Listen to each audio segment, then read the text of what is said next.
오늘 설교 제목이 종말을 사는 신앙입니다. 종말을 사는 신자의 신앙에 대해서 오늘 본문이 말씀해 주십니다. 우리 모두는 끝을 향해 달려가는 여행자들이죠. 어떤 것을 종말이라고 우리가 얘기합니까? 예수님 오시고 초림하셔서 하나님 나라를 가져오셨고, 그리고 이제 영광 중에 재림하실 것입니다. 그때까지 이 시기를 우리가 종말이라고 얘기합니다. 그래서 신자는 지금 오늘 종말의 시대를 살고 있다. 그리고 이제 우리가 모두가 원하는 마지막 하나님의 심판 때 그 끝의 종말, 완성되는 그때가 있을 것입니다. 그때는 끝이 아니고 이제 영원한 하나님과의 교제를 이어가는 거룩한 사귐과 생명의 역사가 있는 영원한 생명으로 가는 것이죠. 중요한 것은 오늘 우리 사람들이 이렇게 얘기합니다. 믿지 않는 사람들도 밖에 나가서 보면 세상이 돌아가는 것이나 또는 세상에 정말 지금까지 없었던 감당할 수 없는 일들이 막 일어나고, 이러한 일들을 볼 때 정말 종말이 가까웠나 봐. 이렇게 사람들이, 믿지 않는 사람들도 종말을 이야기합니다. 근데 믿음의 눈으로 바라보면 확실히 예수님 재림하실 때가 참 멀지 않았구나라는 그러한 삶의 모든 환경들을 우리가 보면서 삽니다. 종말을 사는 신앙, 어떤 신앙으로 살아야 하는가? 오늘 본문 말씀은 이것을 우리에게 말씀해 주십니다. 특별히 신자가 의지해야 할 것이 무엇인가? 이 종말의 때에 어떤 것을 우선순위로 하여 살아갈 것인가? 또 우리가 신자가 이 종말의 시대에서 그러면 하나님 앞에 설 때에 남길 것은 무엇인가? 삶의 목적에 대한 부분입니다. 그리고 신자가 그러면 바라보아야 할 것은 무엇인가? 이 종말의 시대에 신자는 우리의 시선을 어디에 두고 살아야 하는가 하는 것입니다. 오늘 본문 말씀은 이 말씀을 명확하게 우리에게 해 줍니다. 첫 번째는 신자가 의지해야 할 것입니다. 그것은 영원한 그리스도의 의입니다. 특별히 오늘 28절 말씀을 보면 자기의 재물을 의지하는 자는 패망하려니와 의인은 푸른 잎사귀 같아서 번성하리라고 말씀합니다. 영원히 의지해야 될 우리가 영원한 그리스도의 의와 대비되게 재물이라는 것이 등장을 합니다. 자기의 재물을 의지하는 자. 여기서 의지한다는 것은 단순히 재물을 가지고 있다 이 측면을 훨씬 더 뛰어넘어서 그 재물에 자기의 인생의 안전과 미래를 거기에 맡기는 것을 말합니다. 그래서 이것만 있으면 나는 괜찮다라고 믿는 그 마음인 것이죠. 재물은 하나님이 주신 선한 선물이지만 종말의 때를 모르는 자들에게 재물은 하나님을 대신하는 우상이 됩니다. 성경은 분명히 말씀합니다. 그 재물을 의지하는 그 결과가 무엇인가? 패망이다. 왜일까요? 왜 재물을 의지하는 결과가 패망일까요? 이 재물은 한순식간에 변할 수 있습니다. 어제까지도 든든하게 생각됐던 내가 투자한 주식이라든가 부동산이라든가 집이 또는 예금 통장에 내 돈이 경제 위기나 사고 한 번으로 순식간에 사라질 수 있습니다. 오늘은 있지만 내일은 없습니다. 재물은 결코 안전하지 않습니다. 썩은 동아줄을 붙잡고 절벽을 오르는 사람을 한번 생각해 보십시오. 줄이 끊어지는 순간에 그 사람은 아무리 힘이 세도 절벽 아래로 추락하고 맙니다. 재물 자체가 나쁜 건 아닙니다. 그렇지만 그 변하는 것을 영원한 것으로 착각하고 그것처럼 의지하기 때문에 그것이 사라질 때 인생 전체가 무너지는 패망을 맛보게 됩니다. 여러분, 돈이 참 좋은 것이지만 한편으로 칼같이 무섭기도 합니다. 우리에게 착각을 일으킵니다. 이것이 이제 재물을 의지할 때 가장 위험한 것이죠. 그래서 돈은 사람을 속입니다. 이 돈이 많으면 건강도 살 수 있고 또 미래도 살 수 있고 명예도 살 수 있고 다 통제할 수 있다는 착각을 일으킵니다. 그러면서 자연스럽게 그 인생의 진짜 주인인 하나님을 찾지 않게 되는 것이죠. 돈으로 침대는 살 수 있지만 잠은 살 수 없습니다. 돈으로 약은 살 수 있지만 생명은 살 수 없습니다. 그러니까 재물을 의지하면 정작 영혼이 병들고 죽어가는 신호를 무시하게 되는 거죠. 성경에 보면 욥이라는 사람이 나옵니다. 동방에서 가장 큰 부자였습니다. 양과 소, 종들, 자녀들, 낙타가 몇천 마리 되고 엄청났습니다. 누구도 부러워할 만큼 모든 것을 가진 사람이었죠. 이 욥에게 닥친 인생의 문제가 우리에게도 동일한 것을 말해주죠. 어느 날 단 하루 만에 모든 것을 잃어버립니다.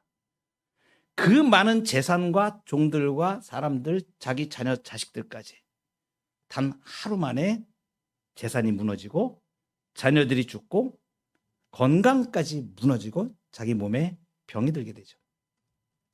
여러분, 만약 이 욥이 재물을 의지했던 사람이라면 어떻게 되었습니까? 되겠습니까? 그냥 완전히 무너졌을 것입니다. 삶의 이유를 잃어버리고 하나님을 원망하며 끝냈을 것이죠. 그런데 욥의 태도는 달랐죠. 주신 이도 여호와시요 거두신 이도 여호와시니이다. 이렇게 고백을 합니다. 이 고백이 어디서 나오는 것일까요? 재물이 아니라 하나님을 의지하는 사람이었기 때문입니다. 욥은 그 순간에 모든 것을 다 잃었지만 결국 하나님께서 그의 삶을 다시 일으키시고 회복시키십니다. 오늘 28절 말씀에 보면 의인은 푸른 잎사귀 같아서 번성하리라고 말씀하십니다. 푸른 잎사귀는 비가 오지 않아도 시들지 않습니다. 그 잎사귀가 나무에 붙어 있기 때문이죠. 그리고 그 나무는 깊이 내려가서 샘에 뿌리박고 있기 때문입니다. 그래서 여기서 나오는 의인, 이 의인은 예수 그리스도의 옷을 입은 사람을 말합니다. 예수님을 믿고 죄사함 받고 예수님이 이루신 의 때문에 살아가는 그 의로움을 전가받아서 예수님이 대신 이룬 의를 나의 의로 옷 입고 믿음 가운데 사는 사람을 말합니다. 재물을 의지하는 사람은 돈이 줄어들면 인생이 망할 것처럼 불안해합니다. 그러나 예수 그리스도의 의를 의지하는 사람은 재물과 아무 관계가 없습니다. 내 영원한 신분과 내 미래가 예수님 안에 이미 보장을 받았기 때문입니다. 무엇보다도 우리 인생의 여행이 끝나면 누구나 죽음이라는 문을 통과해야 합니다. 그런데 죽음이라는 문을 통과할 때에 이 땅의 돈은 하늘나라에서 단 1원도 통용되지 않습니다. 죽음의 문턱을 넘는 순간 우리가 그토록 의지했던 그 재물은 제로입니다. 평생 돈만 의지하며 살아온 사람이 그 마지막 순간에 그 영혼마저 완벽한 파산을 맞이하게 되는 것이죠. 죽음을 넘어서 천국에 들어가는 유일한 그 방법은 예수 그리스도의 의를 가지고 가는 것입니다. 그래서 신자가 이 땅을 살아가면서 의지해야 할 것은 영원한 예수 그리스도의 의입니다. 재물은 흔들리지만 예수 그리스도의 의는 영원합니다. 그래서 종말을 사는 신앙은 우선순위가 바뀌는 것을 말합니다. 내 재물을 의지하던 삶에서 나를 위해 십자가에서 모든 의를 이루신 그리스도와 연합되어 있음에 안심하는 삶으로 옮겨가는 것입니다. 사라질 재물이 아닌 우리 주 예수 그리스도의 의를 의지하는 여러분 되시기 바랍니다. 두 번째는 신자가 남길 것입니다. 신자가 남길 것은 구원받은 영혼입니다. 30절에 보시면 의인의 열매는 생명나무라 지혜로운 자는 사람을 얻느니라. 여기서 열매는 그 사람의 삶의 결과를 말합니다. 그 사람이 평생을 살면서 남기는 흔적입니다.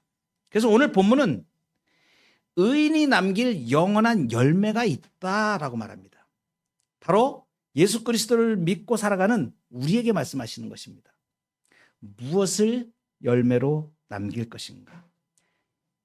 이 짧은 인생을 사는 동안에 이 삶에서 무엇을 남길 것인가? 여기서 생명나무의 열매를 맺는다고 말씀하세요. 생명나무는 창세기에서 보면 인간이 타락할 때 잃어버렸던 것입니다. 그런데 맨 끝에 성경의 맨 끝 요한계시록에 가면 하나님 나라가 완성될 때 다시 생명나무가 등장을 합니다. 예수 그리스도의 의를 입은 사람들이 얻는 영생을 말씀하시는 거예요. 그래서 의인의 삶을 통해 다른 사람들이 그리스도의 생명을 얻게 되는 것을 열매로 맺는다고 지금 말하는 것입니다. 여러분, 세상은 말을 합니다. 세상의 가치는 이것이에요. 당신이 무엇을 남겼습니까? 얼마를 이루었습니까? 그 명예와 돈과 그 사람의 사는 것을 그것으로 평가합니다. 그런데 하나님은 다르게 물으십니다. 누구를 살렸는가? 몇 명의 영혼을 하나님께로 인도했는가? 맨 끝에 남는 것은 생명뿐인 것을 우리에게 말씀하시죠. 이 말씀을 삶으로 보여준 사람이 바울 사도입니다. 바울은 세상적으로 보면 많은 것을 포기한 사람입니다. 가말리엘의 그 당시에 가말리엘의 문화에서 잘 나가는 사람이었죠. 그리고 유대인의 그 지위로서 보아도 종교 지도자로서 손색이 없는 자기의 위치를 차지할 수 있는 사람이었습니다. 명예도 버렸습니다. 안정된 삶도 버렸습니다. 끊임없이 고난 속에 살았습니다. 그런데 그 바울 사도가 데살로니가에 보면 이렇게 고백합니다. 자기가 얻은 사람들, 전도에서 구원받은 영혼들을 향하여 너희는 우리의 기쁨이요 면류관이다. 그러니까 바울의 삶을 살펴보면 평생을 사는 동안에 한 그루의 나무와 같이 그 나무에서 생명의 열매를 맺은 사람이죠. 그 나무의 나무에 맺힌 그 열매는 돈도 아니고 명예도 아니고 바로 생명이었습니다. 다니엘서에 보면 이렇게 말씀하십니다. 많은 사람을 옳은 대로 돌아오게 한 자는 별과 같이 영원토록 빛나리라. 영원토록 빛나는 삶입니다. 우리가 인생을 살아가면서 이 땅에서 무엇을 남길 것인가? 그걸 우리에게 말씀해 주십니다. 자기 만족의 열매만 맺겠습니까? 자기 성공의 열매만 맺겠습니까? 아니면 누군가를 살리는 생명나무의 열매를 맺겠습니까? 그래서 우리는 이 말씀 앞에서 우리의 삶의 목적을 분명히 해야 합니다.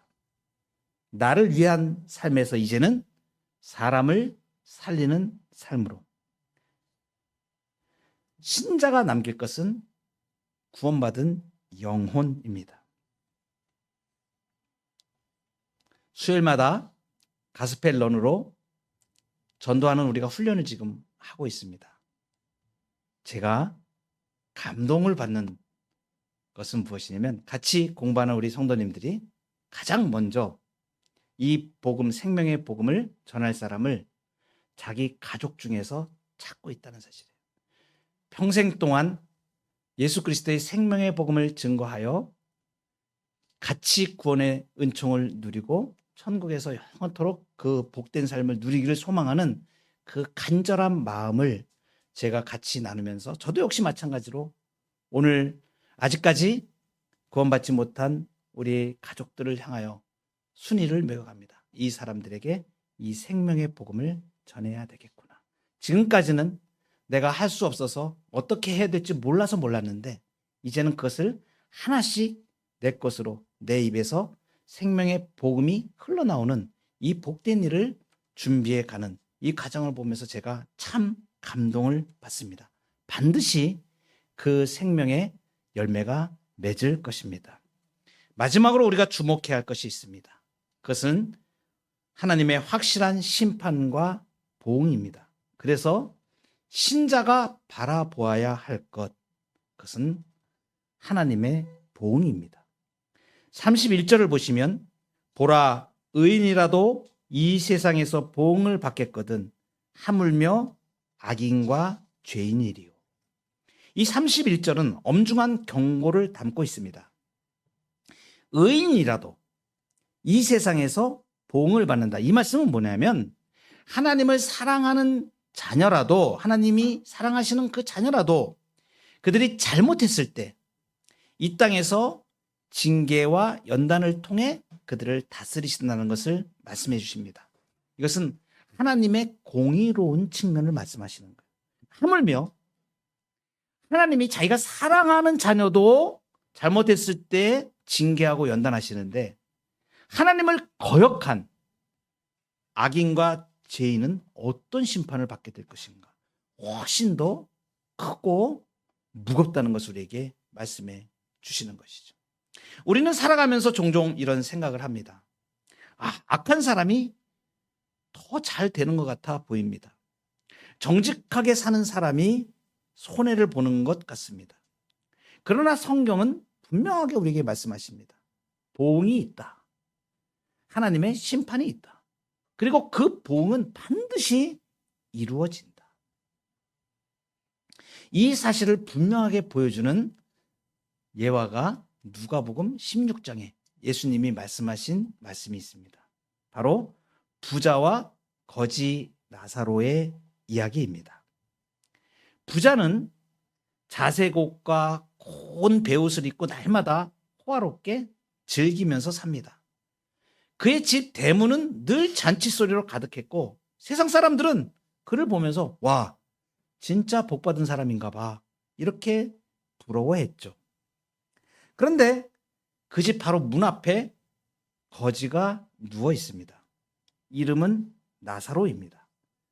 헌데투성이고 부자의 상에서 떨어지는 작은 음식으로 배를 채우려 하지만 그마저도 쉽지 않습니다. 얼마나 비참한 그 장면을 성경에서 묘사해 주냐면 개가 와서 그 거지 나사로의 몸에 헌데를 혀로 핥습니다. 사람들이 어떻게 생각했을까요? 저 사람은 하나님께 저주받은 자야 라고 말했겠죠. 세상의 눈으로 보면 경기는 이미 끝났죠. 부자는 승리자고 나사로는 패자입니다. 하지만 종말의 시간이 다가왔을 때 이 모든 판도가 완전히 바뀌어버립니다. 두 사람 모두 죽음을 맞이했습니다. 부자는 화로운 장례식을 치렀겠죠. 그러나 그의 영혼이 눈을 떴을 때 그것은 불꽃 가운데 고통받는 지옥이었습니다. 그렇지만 아무도 돌보지 않았던 나사로는 천사들에게 받들려서 아브라함의 품에 하나님의 위로가 있는 것에 안겼습니다. 예수님이 말씀하여 주신 이 부자와 나사로의 이 비유를 통하여서 부자는 세상의 재물을 의지하며 하나님 없이도 행복할 수 있다고 믿었던 사람임을 우리에게 말씀해 줍니다. 그것이 죄였죠. 부자는 자신의 대문 앞에 있는 고통받는 이웃을 외면함으로써 하나님의 법을 무시했죠. 오늘 31절에 말씀하신 의인이라도 이 땅에서 연단과 징계를 받는데 하나님을 무시한 죄인은 얼마나 더 철저한 심판을 받는 것인가를 보여줍니다. 저는 이 말씀을 묵상하다가 누가복음 성경 16장에 보면 이 비유를 말씀하실 때 부자가 하나님을 믿지 않았다는 그 언급은 직접적으로 하지 않았습니다. 그리고 거지 나사로가 그럼 이 사람은 하나님을 잘 섬기는 사람이었다 이렇게 명시하고 있지 않습니다. 제가 말씀을 묵상하다가 왜 이렇게 표시 안 해놓으셨을까 하나님이. 근데 표시해 놓으셨어요. 그것이 뭐냐면 부자는 이름 없이 그냥 부자라고 나옵니다. 근데 거지는 나사로라고 이름이 나와요. 이 나사로라는 이름이 뭐냐면 뜻이 뭐냐면 하나님이 도우신다는 뜻이에요. 나사로는 하나님을 믿고 살았던 사람인 것을 나타내 주는 것입니다. 그는 이 세상에 도움은 없었지만 오직 하나님을 의지했습니다. 말씀을 묵상하다가 그런 생각이 들었습니다. 그렇구나. 부자는 이 땅에서 재물을 가지고 살지만 하나님의 생각에는 이름조차 기억할 필요가 없기 때문에 지옥 갈 인생이기 때문에 이름도 나타나지 않고 그냥 부자라고 표시했구나. 그런데 영원한 천국에서 하나님을 만나고 영원한 생명을 누릴 사람은 그 이름이 명확하게 나오는구나. 마치 생명책에 기록된 것처럼. 참 놀랍죠? 부자는 그냥 부자이고 거지는 나사로라는 이름으로 나아졌습니다. 여러분, 종말을 사는 성도는 지금 당장 내 손에 지어지는 보상에 일이 일비하지 않습니다. 왜 그러냐면 성도는 고난 중에도 우리가 인내할 수 있는 것이 모든 우리의 아픔과 눈물을 주님이 병에 담아서 다 우리에게 보상해 주실 것이기 때문입니다. 나사로는 비록 이 땅에서는 고통스러웠지만 그의 시선은 아브라함의 품, 하나님의 보응을 향해 있었습니다. 오늘 우리가 종말을 사는 신앙이 무엇인지 보았습니다. 나는 무엇을 의지하고 있는가? 신자가 의지할 것은 영원한 예수 그리스도의 의입니다. 나는 무엇을 남기는 삶을 살 것인가? 신자가 남길 것은 구원받은 영혼입니다. 나는 무엇을 바라보며 살아야 할 것인가? 신자가 바라보아야 할 것은 하나님의 보응입니다. 끊어질 것에 인생 걸지 말고 영원한 것에 인생을 거는 저와 여러분이 되시기를 주님의 이름으로 축원합니다.